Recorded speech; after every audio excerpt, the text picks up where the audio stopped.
텐데 우리 다 함께 샬롬하고 성경책 들고 우리 샬롬하고 인사했습니다. 샬롬. 샬롬.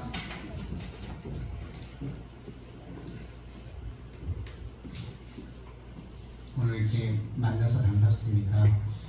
오늘 이곳에서 제가 두 번째 설교를 했었는데 되게 마음이 편안하고 또 굉장히 친근하게 느껴져서 이곳이 마치 제 교회인 것 같은 생각이 듭니다. 매번 올 때마다 느끼는 것이지만 되게 많이 환대해 주시고 환영해 주셔서 너무 감사하다는 인사를 다시 한번 드립니다. 오늘은 우시야 왕 이야기를 하려고 합니다. 남유다의 10번째 왕 우시야 왕은 16살 때 어린 나이에 왕위에 올라 52년 동안 이스라엘을 다스렸습니다. 그의 초반 통치는 유다 역사상 가장 찬란했던 시기 중에 하나였습니다. 우시야는 하나님을 경외하는 제사장 스가랴의 가르침에 따라 성장하면서 자라났습니다. 그가 여호와를 찾았고 하나님이 그를 형통케 하셨습니다. 그의 손길이 닿는 곳마다 번영이 찾아왔습니다. 블레셋 전쟁에서 승리하여 국경을 넓히고 성벽을 세우고 또 요새를 강화해서 나라를 튼튼히 했습니다. 그는 농업과 축산업을 장려해서 백성들이 풍요롭게 살 수 있는 지혜로운 왕이었습니다. 강력한 군대를 조직했고 무기를 개발하고 외적의 위협을 막아냈습니다. 우시야가 하나님을 의지하는 동안에 나라는 점점 더 강성해졌습니다. 그러나 문제는 이 번영 속에서 시작되었습니다. 그의 마음속에 교만이 자라나기 시작했습니다. 이 모든 것이 내 힘과 능력과 지혜로 이루어진 것이 아닌가라는 생각이 그를 지배하기 시작했습니다. 우시야는 자신이 왕이라는 이유로 제사장이 감당할 수 있는 일까지 하려 했습니다. 그가 성전으로 들어가 하나님께 직접 분향하려고 하자 그 순간 대제사장 아사랴와 80명의 용감한 제사장들이 나가서며 외쳤습니다. 왕이여, 이는 왕이 할 바가 아니요, 이는 목사가 할 바가 아니요, 이는 장로가 할 바가 아니요, 성도가 할 바가 아니니이다. 하지만 이미 교만에 사로잡힌 우시야는 제사장의 말을 무시하고 분을 내며 손으로 흙노를 잡고 분향하려 할 때에 갑자기 그 이마에 문둥병이 생겼습니다. 그것은 분명 하나님의 징계였습니다. 그날 이후로 그는 왕궁에서 쫓겨나 별궁에서 살아야 했고 아들 요담이 그를 대신해서 그 나라를 다스렸습니다. 그가 죽었을 때 사람들은 그를 나병 환자로 기록했습니다. 그의 영광스러운 통치는 교만으로 인해 비참한 결말을 맞이했습니다. 16세의 왕위에 오른 우시야, 그는 어린 나이였기에 나라를 다스릴 지식도 지혜도 경험도 힘도 없었습니다. 그가 의지할 수 있었던 것은 오직 하나님밖에 없었습니다. 그랬기에 하나님을 경외하는 스가랴의 가르침에 순종하며 그도 역시 하나님을 경외하며 모든 일을 하나님께 맡겼습니다. 하나님이 일하심으로 그의 모든 일이 형통하였습니다. 성경은 그것을 다음과 같이 말하고 있습니다. 역대하 26장 5절에 하나님의 묵시를 밝히 하는 스가랴가 사는 날에 하나님을 찾았고 그가 여호와를 찾는 동안에는 하나님이 형통하게 하셨더라. 역대하 26장 7절에 하나님이 그를 도우사 블레셋 사람들과 구르바알에 거주하는 아라비아 사람들과 마오 사람들을 치게 하신지라. 이처럼 하나님의 도우심으로 형통했던 그가 힘이 강해지고 업적이 많아지고 모든 사람들이 그를 두려워하는 위치에 서자 그는 하나님이 아닌 그가 소유한 군대와 힘과 물질을 의지하며 하나님이 그에게 주셨던 은혜를 잊고 교만해져 갔던 것입니다. 하나님이 가증히 여기는 죄악들이 성경에는 굉장히 많이 나옵니다. 그 중에서 가장 하나님이 가증히 여기는 죄가 있습니다. 그것은 교만입니다. 교만은 내가 하나님 없이도 무엇이든 할 수 있다는 마음입니다. 또한 교만은 하나님 없이도 살 수 있으며 자기 자신을 높이는 태도입니다. 교만은 피조물이 창조주보다 자신을 더 높이는 것이기에 하나님 입장에서 보면 어떻게 보면 반역과 같습니다. 어떻게 피조물이 창조주처럼 될 수 있을까요? 사단도 이 교만으로 인해 타락했고 인간의 모든 타락도 교만에서 출발했습니다. 사탄이 어떻게 타락했는지 잘 아시죠? 태초에 하나님께서 천상의 존재들과 수많은 천사들을 창조하셨습니다. 그 창조된 그 천사들 중에 하나가 루시퍼라고 하는 이름의 그룹이었습니다. 루시퍼는 굉장히 지혜로웠고 성경에 보면 굉장히 아름다웠으며 하나님의 보좌를 덮는 그룹으로서 하나님을 가까이서 모시는 굉장히 영광스러운 존재였습니다. 그는 하나님의 거룩함과 영광 사이를 오고 가며 하나님을 섬기던 존재였습니다.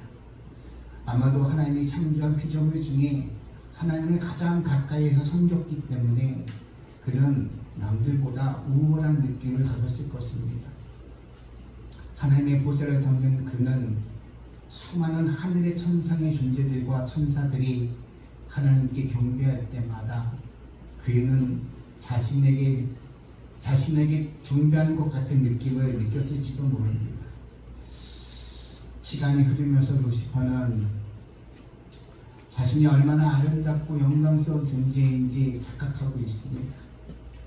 그는 하나님께 영광을 돌리는 존재로 창조되었지만 어느 순간부터 그 영광을 자신의 것으로 소유하고 싶은 마음이 생겼습니다.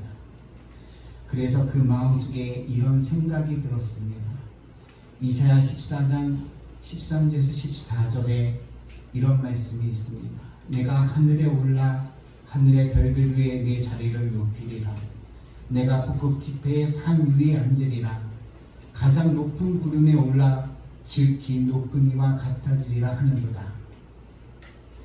그가 어떤 마음을 가졌다고 합니까? 그는 더 이상 하나님의 종으로 만족하지 않았습니다.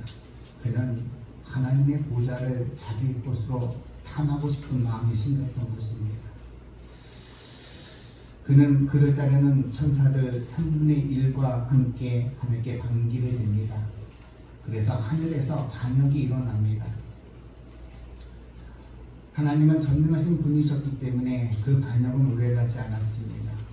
하나님께서 미가엘과 그 충실한 천사들을 통해 루시퍼와 그의 추종자들을 하나님의 보좌가 있는 3층천에서 2층천과 2층천으로 내쫓았습니다.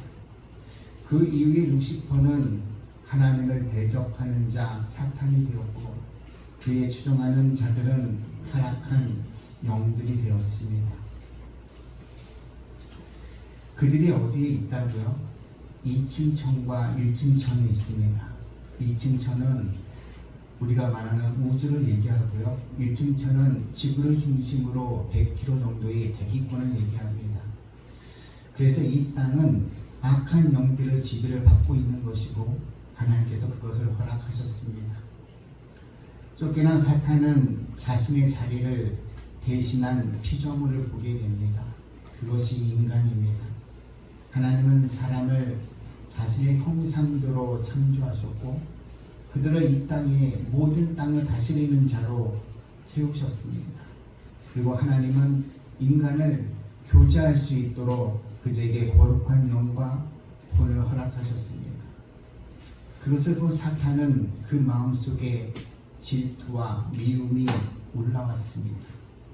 하나님의 형상대로 지어진 사람을 무너뜨려야지. 더 이상 그가 땅을 다스리거나 하나님과 교제할 수 없도록 만들겠다는 생각에 그가 에덴 동산으로 달려갑니다. 사단은 뱀의 모습으로 나타나 하와를 유혹합니다. 창세기 3장 5절에 여러분이 잘 아시는 말이 나옵니다. 너희가 그것을 먹는 날에는 너희 눈이 밝아져 하나님같이 되어 선악을 알 줄을 하나님이 아시느니라. 하나님같이 되어. 이 욥은 사탄이 타락할 때 가졌던 하나님같이 되고자 하는 욕망을 사람에게도 심은 것입니다. 그리고 인간은 넘어졌습니다. 죄가 세상에 들어왔고 사탄은 사람을 하나님과의 관계에서 끊었습니다. 이처럼 사탄이 하고 싶은 일들은 많지만 그 중에 하나가 하나님과의 관계를 지속하지 못하게끔, 하나님과 교제하지 못하도록 사탄은 지금도 온 힘을 다해서 그 역량을 쏟아붓고 있습니다. 이처럼 사탄의 죄와 인간의 죄가 어디서부터 시작되었다고요? 교만입니다. 교만이 무엇이라고요? 하나님보다 자신을 높이며 하나님 뜻대로, 하나님 뜻보다는 자신의 뜻대로 살아가는 것, 이것이 교만입니다. 하나님을 의지하지 않고 자신의 힘으로 자신이 주인 되어 세상을 살아가는 것, 이것이 교만입니다. 혹시 여러분 중에 하나님 뜻보다 자신의 뜻대로 살아가는 자들이 있습니까? 그러면 회개하십시오. 하나님이 가증히 여기는 것이 교만이기 때문입니다. 그럼 하나님의 뜻대로 살아가는 것이 무엇일까요? 하나님의 뜻대로 살아간다는 것은 하나님이 기뻐하는 방향으로 선택하고 행동하는 것을 말합니다. 그러면 무엇이 하나님의 뜻이며 하나님이 기뻐하는 것일까요?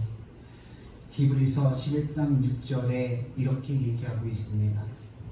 믿음이 없이는 하나님을 기쁘게 하지 못하나니 하나님께 나아가는 자는 그가 계신 것과 또한 그가 자기를 찾는 자들에게 상 주시는 이심을 믿어야 할지니라.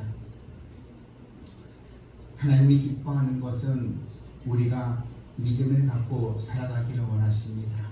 어떤 믿음이요? 그가 계신 것. 우리 눈에 보이지 않지만 하나님은 지금 이 순간도 우리를 다스리시며 우리 인생에 관여하시며 이 땅의 역사를 주관하시는 분임을 믿는 믿음을 갖기를 원하십니다. 또한 자기가 찾는 자들에게 상 주시는 이심을 믿는 것, 그분은 진심으로 찾는 자들에게 응답하시고 보상하시는 부심을 여러분은 믿어야 할 것입니다. 우시야 왕이 하나님을 찾을 때 어떤 일이 일어났습니까? 역대하 26장 5절, 하나님의 묵시를 밝히 하는 사자가 사는 날에 하나님을 찾았고 그가 여호와를 찾는 동안에는 하나님이 형통하게 하셨더라. 이 상은 단지 물질적인 형통함일 수도 있지만 주님과 교제에서 올 수 있는 참 기쁨과 평안일 수도 있으며 우리가 이 땅에 죽어 하늘에 올라갔을 때 받을 수 있는 하늘의 상급일 수도 있습니다. 그럼 두 번째로 하나님의 뜻대로 살아가는 것은 무엇일까요? 그것은 거룩함을 유지하는 것입니다. 데살로니가전서 4장 3절에 하나님의 뜻은 이것이니 너희의 거룩함이라. 레위기 20장 26절에 너희는 내게 거룩할지어다. 나 여호와가 거룩하고 내가 너희를 나의 소유로 삼았으며 너희를 만민 중에 구별하였습니다. 하나님은 거룩하신 분이십니다. 그러기에 자기의 백성도 거룩한 삶을 살기를 원하십니다. 그렇다면 생각해 봐야 할 게 거룩이 무엇일까요? 거룩은 하나님이 가증히 여기는 것을 가증히 여기고 하나님이 기뻐하는 것을 기뻐하는 삶이 거룩인 것입니다. 부부가 오래 살다 보면 닮는다는 얘기를 듭니다. 그리고 말투도 닮고 생활 습관도 닮고 모든 것이 닮아가요. 또 친한 친구를 오래 사귀다 보면 그들의 생각과 취향이 같아지는 것을 우리가 볼 수 있습니다. 이처럼 하나님을 사랑하고 그분과 친밀히 교제하는 사람은 하나님의 성품을 닮아가게 되어 있습니다. 그래서 그들은 하나님이 기뻐하는 것을 기뻐하고 하나님이 가증히 여기는 것을 미워하며 하나님의 마음이 내 마음처럼 느껴지는 순간들이 문득문득 찾아오기도 합니다. 하나님의 성품을 닮아가면서 그들의 하나님을 사랑하는 자들은 그의 마음속에 성령의 열매가 맺히는 것입니다. 그러면서 하나님이 원하시는 거룩한 삶을 이 땅에서 살아갈 수 있는 것이죠. 그런데 이러한 거룩함을 해치는 절대 우리가 하지 말아야 할 일들이 있습니다. 그것은 갈라디아서 5장 19절에서 21절에 이렇게 얘기하고 있습니다. 육체의 일은 분명하니 곧 음행과 더러운 것과 호색과 우상 숭배와 주술과 원수 맺는 것과 분쟁과 시기와 분냉과 당 짓는 것과 분열함과 이단과 투기와 술취함과 방탕함과 또 그와 같은 것들이라. 내가 너에게 경계하노니 전에 경고한 것 같이 이런 일을 하는 자들은 하나님의 나라를 유혹으로 받지 못할 육체의 일이 무엇이라고 성경이 말하고 있습니까? 곧 음행과 더러운 것과 호색과 우상 숭배와 주술과 원수 맺는 것과 분쟁과 시기와 분냉과 당짓는 것과 분열함과 이단과 투기와 술 취함과 방탕함과 또 그와 같은 것들이라. 한번 생각해 보십시오. 이것이 하나님의 성품일까요? 아니면 마귀의 성품일까요? 그래서 이 마귀의 성품을 소유한 자들은 거룩한 하나님의 나라에 갈 수 없다고 성경은 분명히 우리에게 말하고 있는 것입니다. 세 번째로 하나님의 뜻대로 사는 삶은 무엇일까요? 데살로니가전서 5장 16절에서 18절에 항상 기뻐하라, 쉬지 말고 기도하라, 범사에 감사하라. 이것은 그리스도 예수 안에서 너를 행하신 하나님의 뜻이니라. 무엇이 하나님의 뜻이라고요? 항상 기뻐하고 쉬지 말고 기도하고 범사에 감사하는 이것이 하나님의 뜻이라고 성경은 분명히 말하고 있습니다. 그런데 여러분, 우리가 항상 기뻐할 수 있을까요? 이 세상 살면서 우리에게 기쁜 일도 있지만 슬픈 일도 있고 마음 상하는 일, 억울한 일, 화나는 일, 너무나 많은 일들이 있는데 그때마다 우리의 마음 가운데 기쁜 일이 가능할까요? 아니면 기쁘지는 않지만 우리의 감정을 억지로 조종해서 기쁜 표정을 지으라는 뜻일까요? 그런데 주님은 그럼에도 불구하고 항상 기뻐하라고 말씀하고 있습니다. 이건 무슨 뜻일까요? 빌립보서 4장 4절에 주 안에서 항상 기뻐하라. 내가 다시 말하노니 기뻐하라. 바울이 이 말씀을 썼을 때 그는 감옥 안에 있었습니다. 그의 기쁨은 환경에 근거한 것이 아니라 하나님과의 관계에서 시작되었습니다. 상황이 어렵더라도 하나님은 여전히 선하시고 나를 다스리신다라고 하는 믿음이 있으면 우리가 하나님을 온전하게 의지하게 되고 그때마다 주님이 주시는 평안과 기쁨을 누릴 수 있다고 말하고 있는 것입니다. 우리 모두는 이 땅에서 나그네 같은 인생을 살아갑니다. 세상 사람들은 그들이 죽으면 그들의 인생이 그것으로 끝났다라고 생각하지만 믿는 우리에게는 죽음 이후에 영원한 천국이 보장되었기에 그것을 또 말씀을 통해 알기에 우리는 우리가 가야 할 그 본향을 그리워하면서 이 땅을 살아갑니다. 우리가 받을 하늘의 상급을 바라보며 우리는 이 땅에서 억울함이 당할지라도 또 어려움이 당할지라도 그것을 견디며 항상 기뻐할 수 있는 것입니다. 그것을 주님께서 우리에게 주신다고 허락하셨기 때문입니다. 그럼 쉬지 말고 기도하라는 말은 무엇일까요? 24시간 내내 계속해서 말로 기도하라는 뜻일까요? 아닙니다. 그것은 우리 삶에서 하나님과의 관계가 지속된다는 의미입니다. 매 순간 하나님을 의식하며 사는 삶을 말합니다. 주님이 내 옆에 친구로서 또 동반자로서 우리가 인생을 살아갈 때 주님을 의식하며 살아가는 삶, 이것이 쉬지 말고 기도한다는 뜻입니다. 여러분 가장 친한 친구와 여행을 떠난다고 생각해 보십시오. 그 친구와 전화로 어디 갈까 계획도 잡고 또 무엇을 먹을까 얘기도 나누며 그 인생의 모든 계획을 그때그때마다 얘기하지 않습니까? 이것처럼 우리는 매 순간 주님과 대화할 수 있기를 원합니다. 아침에 일어나면 짤막하게 주님께 말할 수 있기를 바랍니다. 주님, 오늘도 주의 뜻을 분별하며 살게 하여 주옵소서.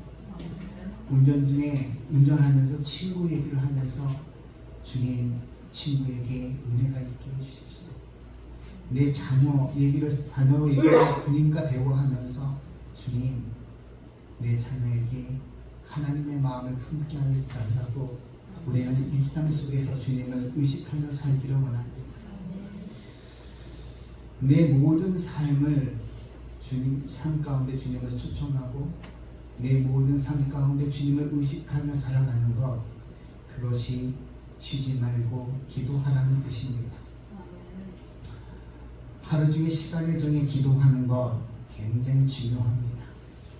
그렇지만 또 매 순간 우리의 삶 가운데 주님을 의식하며 살아가는 것, 이것 또한 굉장히 중요합니다. 시간을 정해 하나님을 만나는 시간은 마치 친구에게 약속을 잡고 카페에서 1시간, 2시간 우리가 수다를 떠는 것이라면 매 순간 우리가 기도하며 매 순간 침묵하며 기도하는 것은 우리의 영이 하나님을 생각하고 있다는 것, 우리의 의식이 날마다 동행하는 주님을 생각하며 살아간다는 뜻이기도 합니다. 이렇게 주님을 의식하며 소통하며 살아가면 어떤 일이 일어나는지 아십니까? 주님의 성품을 깨닫게 됩니다. 아, 주님이 섬세하신 분이시구나. 아, 주님은 굉장히 인격적인 분이시네.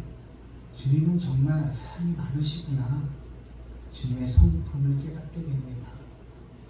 그렇게 점점 쉬지 말고 기도하다 보면 하나님과 나와의 인격적인 관계가 형성이 되고, 그러면 더욱 신뢰가 쌓이고, 그러면 우리에게 더 굳건한 믿음을 소유한 자로 이 땅을 살아가는 믿음의 자녀가 될 수 있는 것입니다.